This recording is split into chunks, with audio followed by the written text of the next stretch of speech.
Prologue, the legend of the crows. In the quiet town of Eastwood, the crows never sang.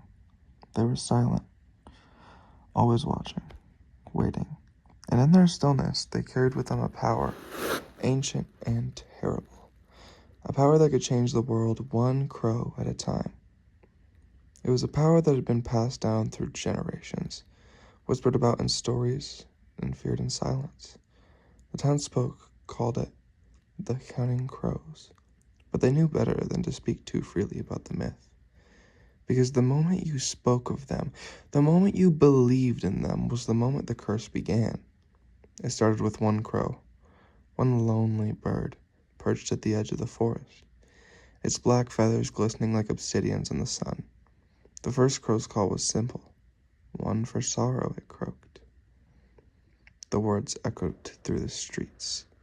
No one ever knew who the crow had spoken to. Some say it was the first of man, the beginning of a line that would stretch across time. Some say it was only a warning, a mark, a signal to those who could hear. And then there were two crows perched side by side on the highest tree. Their voices came together in perfect harmony, as if they'd practiced it for years. Two for joy, they said, their cawing low and melodic, like a lullaby for a dying world. Two for joy. But not all joys are meant to last. Each crow that appeared in the years that followed brought with it a new curse, a new power, and a new burden. Some powers were harmless, simple even. Others were more dangerous. Those who were marked by the crows found themselves cursed to live with what they could not control. They felt the weight of the world change, the lives of those around them twisting and unraveling like fragile threads. Some embraced the gift. Some fought against it. But all had to reckon with what it meant to have power, whether they wanted it or not. For some, it was a blessing. For others, it is a burden. But always, always is a price. The people of Eastwood know the saying well enough. 3 for a girl, 4 for a boy, 5 for silver, 6 for gold. Each line brought with it a promise and a warning. Some who bore the curse of the crows felt the joy, the rush of power coursing through their veins. They were the ones who were able to change the world around them, even in small, unseen ways. But as the years passed, the powers grew more dangerous, more unpredictable, and with every crow came the inevitable shadow of fear, of loss.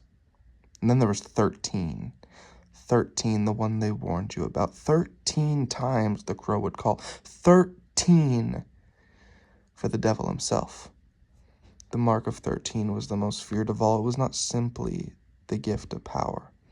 It was the gift of domination.